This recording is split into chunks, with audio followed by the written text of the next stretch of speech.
All right, we are back on Morning Line. It's our final segment with Dr. Joshua Beckman. He's the director of vascular medicine over at Vanderbilt University Medical Center. Good to have you on. Always a pleasure, and he's got a good sense of humor.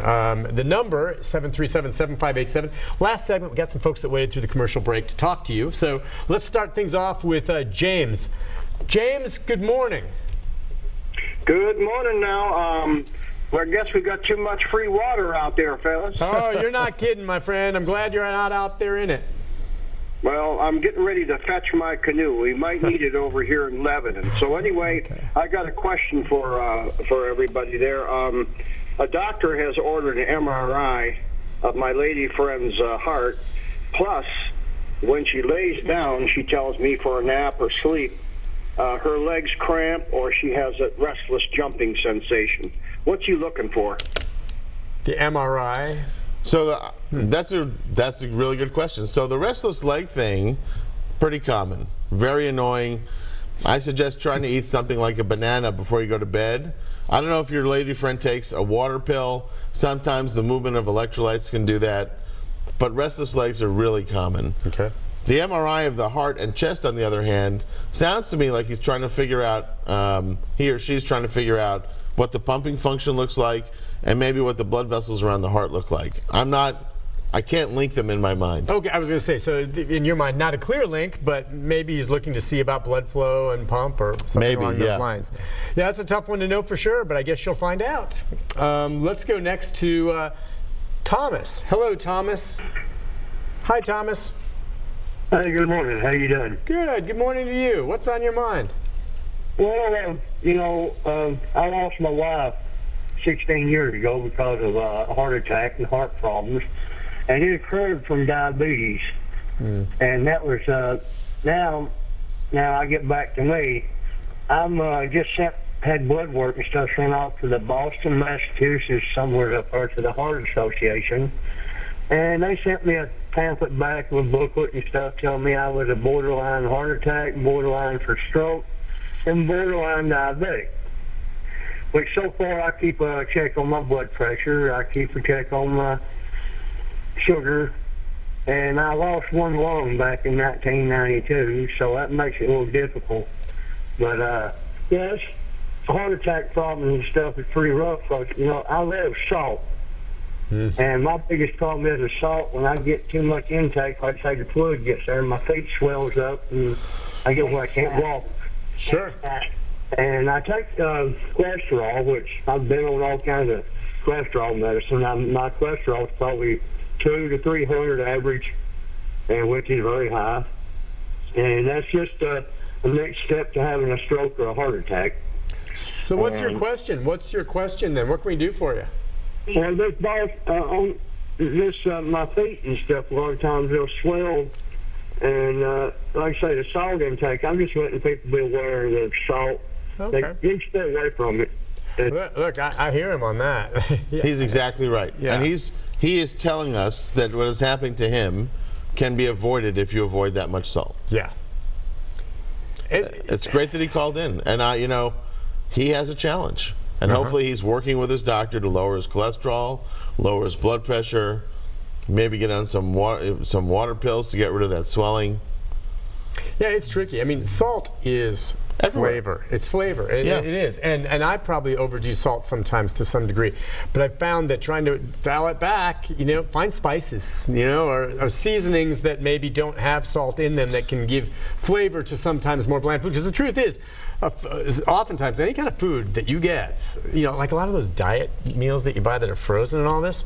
Tons of salt. They have, yeah, you want to know why? Because there's no fat. The fat and salt are flavor by definition. Ask any chef. Those are the two key things in flavor.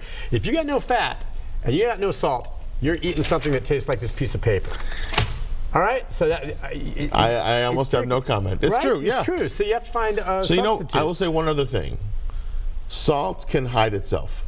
So if you eat out or you eat processed foods, there's a ton of salt in there that you don't need for flavor. You may not even. Oh, okay. It's not for flavor anymore. It is for keeping it okay for a longer period of time. Preservative. If you cook at home, the salt that's already in your food is much less. Nobody is really worried about a little bit of salt for flavor in cooking.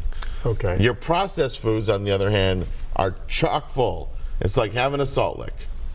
Excellent point. So processed foods, that's another thing. Stay away from them or in moderation. Let's go next to, I believe, I think Steve is next. Oh, wait, it's not. Who is it on 4? Oh, wait, it's not. Okay. I think I took the wrong one there. All right, we'll go to 3. I'm sorry. Justin, go ahead, Justin. Hi, good morning. Hey, good morning. Question for you. Sure.